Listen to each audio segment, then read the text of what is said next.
कहानी की शुरुआत में हमें मेरी नाम की एक लेडी को दिखाया जाता है जो गाड़ी से अपनी बेटी के साथ अपनी बहन की मिलने दूसरे शहर जा रही है। ये दोनों व्यू शहर रहते हैं। मेरी की पति इस दुनिया में नहीं है, इसीलिए मेरी हमेशा अपने बेटे का बहुत ध्यान रखती है। ये जीपीएस के थ्रू दूसरे शहर जा रहे होते हैं, पर तभी इनका जीपीएस काम करना बंद कर देता है, जिससे गलत रास्ते पर चले जाते हैं। मेरी अपनी गाड़ी को वहां से घूमती है और तभी उसकी गाड़ी पूरी तरह से हिलना शुरू हो जाती है। उसकी गाड़ी के जो ग्लास होते हैं वह अपने आप ही टूट जाते हैं। इससे पहले कि मेरी कुछ समझ पाती, उसकी गाड़ी के बिल्कुल ऊपर से प्लेन गुजरता है जो कि बहुत ही पुराना है। वह प्लीज क्रश हो जाता है। मेरी कभी एलिस अब भागता हुआ प्लेन के पास जाता है। मेरी देखी है कि यह प्लान बहुत ही पुराना है।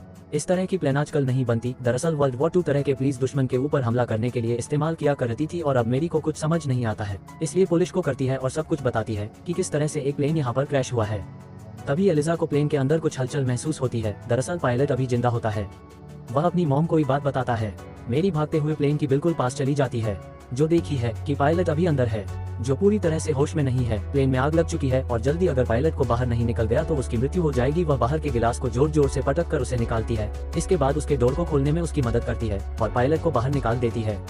पायलट अब पूरी तरह से सुरक्षित है, लेकिन पायलट इस जगह पहुंचकर पूरी तरह से हैरान है, क्योंकि यहाँ पर पूरा वातावरण शांत है, जबकि वह वर्ल्ड वॉर 2 का हिस्सा था जहाँ पर जंग में शामिल था और उसे कुछ समझ नहीं आता कि वह यहाँ पर कैसे पहुंचा। नहीं उसे पता है कि यह साल 2024 है। वह मेरी को अपनी जान बचाने के लिए शुक्रिया करता है और पूछता है, क्या तुम जर्मन हो? तुम यहाँ पर क्या कर रहे हो? वह का वक्त है, चारों तरफ खतरा है, तुम्हें यहाँ से अपने घर वापस चले जाना चाहिए। मेरी उसकी बात सुनकर हैरान होती है और उसे बताती है कि यहाँ पर कोई जंग नहीं चल रही। पायलट कहता है कि पूरा जर्मनी जल रहा है, और ये सुनने के बाद मेरी का बेटा कहता है कि जर्मनी नहीं बल्कि यूनाइटेड स्टेट्स है। ये सुनकर पायलट हैरान हो जाता है। वह चारों तरफ देखा है, यहाँ सच में कोई जान नहीं चल रही। वहाँ पर उसे एक पानी का टैंक दिखता है और उसे एहसास होता है कि वह अपने होम टाउन में पहुंच चुका है, पर कैसे उसे कुछ नहीं पता। दरअसल वह सन 1945 से सन 2024 में पहुंच चुका है, लेकिन ये बात उसे नहीं पता। तभी हमें आसमान में एक बादल को दिखाया जाता है जो पूरी तरह से एक वर्म होल की तरह होता है। शायद इसी से टाइम ट्रैवल करके वह समय में 80 साल आगे पहुंच चुका है। मेरी ने पहले पुलिस को कॉल कर दिया था। पुलिस उसे पायलट को हॉस्पिटल लाती है, क्योंकि उसकी दिमागी हालत इस वक्त पूरी तरह से अनस्टेबल है। पुलिस ऑफिसर मेरी से पूछता है कि क्या हुआ था। मेरी भी बताती है कि मेरा जीपीएस खराब हो गया था, जिसके बाद मैं यूटर्न ले रही थी और तभी मेरे सामने ये प्लेन क्रैश हुआ, जिसके अंदर एक पायलट था। ये बहुत अजीब सी बातें कर रहा था। ये हमें बता रहा था कि वर्ल्ड वॉर 2 का हिस्सा है जहाँ पर इसने प्लेन को गिराया। उसके बाद इसका खुद भी प्लेन क्रैश हो गया और यह इस जगह पहुँच गया। पर ना ही मेरी को और ना ही पुलिस ऑफिसर को पायलट की बातों पर यकीन है। पर मेरी के बेटे एलिजा को लगता है कि पायलट जो कुछ कह रहा है वह सब सच है, इसीलिए चुपके से वो उसे कमरे में जाता है जहाँ पर पायलट लेट होता है। वह इस वक्त सोया हुआ है। एलिजा धीरे धीरे उसके पास जाता है। उसकी गली में एक लॉकेट है जिसमें उसका नाम लिखा हुआ है। जैसे उसके लॉकेट में हाथ लगाता है वह जाग जाता है। वो उसे पकड़ लेता है। इसके बाद पायलट उससे पूछता है कि यह कौन सी जगह है और मुझे यहाँ अस्पताल में क्यों कैद किया गया है। अलेक्स बताता है कि यह ओहायो शहर है। सबको लगता है कि तुमने उन्हें जो कुछ बताया है वह झूठ है, इसीलिए तुम पर उन्हें शक है। दरअसल पायलट को कुछ समझ नहीं आ रहा होता कि उसके साथ क्या हो रहा है। क्या क्रिसमस का दिन निकल गया? उसकी बात सुनकर लड़का हैरान हो जाता है। वह कहता है कि वह तो दिसंबर में आता है और यह सितंबर का महीना है, जिसका मतलब यह है कि अब भी क्रिसमस आने में बहुत महीने बाकी है। पायलट जब लड़ रहा था तो वह दिसंबर का महीना था। वह क्रिसमस में अपने घर जाना चाहता था। पायलट को नहीं समझ आता कि इतने महीने कैसे बीत गए। दरअसल उसे अभी ये लग रहा होता है कि सन 1945 है। वह कहता है कि मैं अपने घर जाना चाहता हूँ। अलेक्स कहता है कि यह लोग तुम्हें यहाँ से नहीं जाने देंगे। इसके बाद पायलट उसे चॉकलेट देता और कहता है कि मेरी वाइफ ने मुझे गुड लक के तौर दी थी। मैंने इस चॉकलेट को कभी नहीं खाया, क्योंकि जब भी चॉकलेट मेरे पास होती है मेरे साथ हमेशा अच्छा ही होता है। वह चॉकलेट एलिसा अपने पास रख लेता है और अब दरवाजे की बाहर पुलिस ऑफिसर्स आ जाते हैं, जो पायलट से दरवाजा खोलने के लिए कहते हैं। पायलट अलाइजा से कहते हैं कि यही पास में एक पुलिस स्टेशन है जहाँ पर एक शायरी है जो मेरा दोस्त है, उसका नाम स्टीफन है। उसे मेरे बारे में सब कुछ बताओ, वह मेरी मदद जरूर करेगा। और अब पुलिस ऑफिसर अंदर आ जाता है, जिसके बाद पायलट को इंजेक्शन लगाकर बेहोश कर दिया जाता है। वही मेरी की कार भी रिपेयर हो चुकी है, इसीलिए अपने बेटे को लेकर अपनी सिस्टर के घर के लिए निकल जाती है। लेकिन एलिसा के दिमाग में पायलट की बातें घूम रही होती है। वह उसकी मदद करना चाहता है। वह अपनी मॉम को सब कुछ बताता है और कहते हैं कि यही पास में पुलिस स्टेशन है जहाँ पर एक शरीफ है जिसका नाम स्टीफन है, दोस्त पायलट का दोस्त है। हमें पुलिस स्टेशन जाकर पायलट के दोस्त शरीफ को सब कुछ बताना चाहिए ताकि वह उसकी मदद कर सके। मेरी को पता है कि उसे पायलट की दिमागी हालत ठीक नहीं है, लेकिन अपने बेटे को यकीन दिलाने के लिए वह पुलिस स्टेशन जाती है। यहाँ पर उसे शायरी स्टीफन के बारे में पूछता है। वहाँ पर जो पुलिस ऑफिसर होता है वह कहता है कि इस नाम का यहाँ पर कोई शरीफ नहीं है।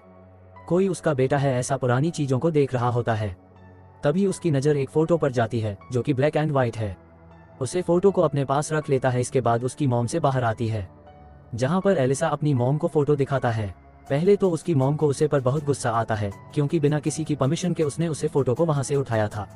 और अब ऐसा कहता है कि फोटो देखो सन 1930 की है और इस फोटो में वही पायलट है जिसका प्लेन क्रैश हुआ है। लेकिन उसकी मॉम को आप भी उसे पर विश्वास नहीं है। वह कहती कि हो सकता है कि यह उसकी ग्रैंडफादर हो। वही हमें उसे साइट को दिखाया जाता है जहां पर प्लेन क्रैश हुआ था। वहां पर गवर्नमेंट की खास टीम आती है, जिसमें बेल नाम का एक ऑफिसर भी होता है जो पूरी की पूरी टीम को लीड कर रहा है। उसके साथ उसकी असिस्टेंट भी है। वह अपने गैजेट से आसमान में उसे बदल को देखा है, जो एक वर्म होल की तरह होता है। ऐसा लगता है जैसे बेल को इस बारे में पहले से पता है। इस तरह की घटनाएं पहले भी हुई है। वो अपनी असिस्टेंट से कहता है कि पायलट पर अस्पताल में नजर रखो। इसके बाद असिस्टेंट अपनी टीम लेकर पायलट पर नजर रखने के लिए अस्पताल की तरफ निकल पड़ती है। यहाँ पर अब वैज्ञानिकों की टीम आती है।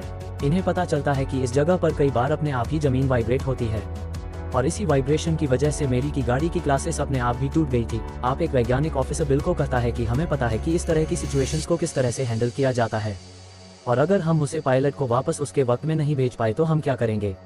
बेले इसकी बात का कोई जवाब नहीं देता। अस्पताल में हमें पायलट को दिखाया जाता है जो नर्स को बेहोश करके एक ऑफिसर के कपड़े पहनकर वहां से बाहर निकलने में कामयाब हो जाता है। उसके सामने से एक लड़की गुजरती है जो वीडियो कॉल पर किसी से बातें कर रही होती है।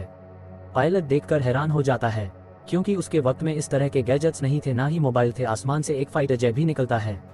उसी में देख के वो हैरान हो जाता है, क्योंकि ये बहुत ही एडवांस है। साथ यहाँ पार्किंग में जितनी भी गाड़ियाँ होती है, उसके वक्त में इस तरह की एडवांस गाड़ियाँ नहीं थी। पायलट को समझ में आ जाता है कि कुछ ना कुछ गड़बड़ है। वही लिक और उसकी मॉम को दिखाया जाता है। उनकी गाड़ी ओवरहीट हो जाती, इसीलिए वह अपनी गाड़ी को एक गैस स्टेशन पर रुकती है। वह गाड़ी से बाहर उतरती है। अलेक्सा को गाड़ी के अंदर एक लेटर मिलता है, जिससे उसे पता चलता है उसकी मॉम उसकी आंख से उसे मिलवाने के लिए नहीं बल्कि उसे वहां पर छोड़ने के लिए जा रही है और अब वहीं पर रहेगा। दरअसल उसकी मॉम और उसे अकेले नहीं संभाल सकती। उसके पिता इस दुनिया में नहीं है, जो खुद भी एक पायलट थी, लेकिन अफगानिस्तान की जंग उसके पिता की मृत्यु हो गई। इस बात से एलिसन को बहुत गुस्सा आता है, क्योंकि वह अपनी मॉम के साथ रहना चाहता है। हालांकि उसकी मॉम भी उसे छोड़ना नहीं चाहती, लेकिन वह मजबूर है। और अब जब भी गाड़ी से यहाँ से निकलती है, तभी उनकी गाड़ी से बाइक टकराती है और यह बाइक इस पायलट की होती है जो हॉस्पिटल से भागा था। लड़का और उसकी मॉम गाड़ी से बाहर आते हैं, जहां पर बच्चा उस पायलट को फोटो दिखाता है जो उसने पुलिस स्टेशन से ली थी। उसे फोटो को पायलट पहचान जाता हूँ। बोलता है कि यह मैं हूँ और मेरे साथ जो खड़ा है यह मेरा वही दोस्त है जो कि शरीफ है, जिसका नाम स्टीफन है। मैं भी पहले पुलिस था, लेकिन जब पालहापर के ऊपर हमला हुआ उसके बाद मैं आर्मी ज्वाइन कर ली। आपने अपनी मॉम से कहता है कि हमें इस पायलट की मदद करनी चाहिए। मेरी उसकी बात मान जाती है, जिसके बाद वह पायलट से पूछता है कि तुम कहाँ जाना चाहते हो। पायलट कहता है कि मैं अपने घर जाना चाहता हूँ, मेरी वाइफ मेरा इंतजार कर रही होगी। मेरी उसकी बात मान जाती है और अब वह उसे अपनी गाड़ी में लिफ्ट देती है, लेकिन पायलट को कुछ समझ नहीं आ रहा होता कि उसका घर कहाँ पर है, क्योंकि सब कुछ बदल चुका है। जो घर पहले जहाँ पर थी अब वह घर वहाँ पर नहीं है और नए नए घर बन चुके हैं। शहर का पूरा नक्शा बदल चुका है, लेकिन बहुत ढूंढने पर उसे अपना घर मिल जाता है। वह घर के अंदर जाता है, जहां वह अपनी पत्नी को आवाज देता है, पर वहां से एक नर्स बाहर निकलते जो कहती है कि उसकी तबीयत बहुत ज्यादा खराब है। अगर तुम मिलना चाहते हो तो तुम्हें इंतजार करना होगा। और अब वह अपने घर की चीजों को देखा है, जहां पर वह देखता है कि उसकी पत्नी की कई सारी फोटोज है, जिसमें धीरे धीरे उसकी उम्र बढ़ रही है। साथ में उसके बच्चे भी है।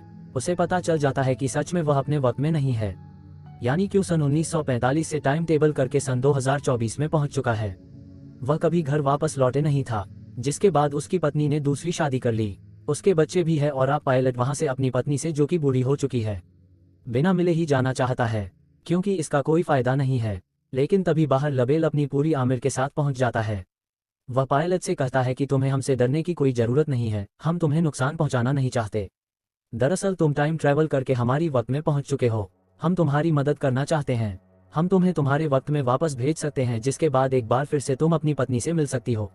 अगर तुम अपने वक्त में वापस नहीं गए तो बहुत सारी चीज बदल जाएगी, जिससे दुनिया को एक बहुत बड़ा नुकसान होगा। पायलट अपनी पत्नी से मिलना चाहता है, उसे बहुत प्यार करता है, इसीलिए उनकी बात मानने के लिए तैयार हो जाता है। वहीं घर के अंदर लड़का और उसकी मॉम मेरी को दिखाया जाता है, जो गूगल पर चेक करते हैं कि उसे जंग में पायलट की मृत्यु हो गई थी। लड़का भागकर बाहर आता है और पायलट को न्यूज दिखता है कि अगर वापस गया तो बच नहीं पाएगा, उसकी मृत्यु हो जाएगी। इसीलिए एलिस और पायलट उसे जगह से की मॉम की गाड़ी से भाग जाते हैं। ये दोनों के दोनों नदी के पास आते हैं। दरअसल अलाइजा को पायलट के अंदर अपने पिता की छवि दिखती है। इसीलिए नहीं चाहता कि पायलट वापस जाए, उसी के साथ रहना चाहता है। की इमारत दिखाता और बताता है कि जंग में जाने से पहले मैं अपनी वाइफ के साथ उसे जगह गया था जहां पर हमने डांस किया था, और अब शायद से यही होगा कि मुझे वापस अपने समय में चली जाना चाहिए। अलाइजा बोलता कि तुम नहीं जा सकती, मेरे पिता भी पायलट थी, और अगर तुम समय यात्रा करके यहाँ पर आए हो तो शायद ईश्वर की मर्जी है। वह चाहते हैं कि हम साथ रहे। पायलट कहते हैं कि नहीं, शायद मुझे जाने होगा, और अब लड़का कहता है कि अगर तुम जाना चाहते हो तो अपने साथ कुछ ऐसी चीजों को ले जाओ जिससे तुम बच पाओ। वही हमें मेरी को दिखाया जाता है, जिसको बेल पहले अपने साथ ले जाता है, और अब मेरी को बताया जाता है कि अगर हमने पायलट को वापस नहीं भेजा तो यहाँ पर बहुत तबाही होगी। अक्सर तुमने न्यूज में देखा होगा कि बड़ी बड़ी दवाएं होती है, और यह इसलिए होता है जब कोई टाइम ट्रैवल करके हमारे वक्त में आता है और वापस नहीं जाता। हमारे पास कुछ ही घंटे हैं। अगर हमने पायलट को वापस नहीं भेजा तो हो सकता है कि कई लोगों की मृत्यु हो जाए। ये सुनकर मेरी बहुत घबरा जाती है, क्योंकि उसे अपनी बेटी की चिंता है जो इस वक्त पायलट के साथ है। पर रात होने पर पायलट खुद ही हेडक्वार्टर के पास आ जाता है। मेरी उसे सब कुछ समझती है। पायलट वापस जाने के लिए तैयार है, और वापस जाने से पहले वह अपनी पत्नी से मिलना चाहता है। वह अपने घर जाता है जहां पर उसकी पत्नी अब बहुत बुरी हो चुकी है। वह अपनी पत्नी से मिलता है। उसकी पत्नी को लगता है कि यह एक सपना है।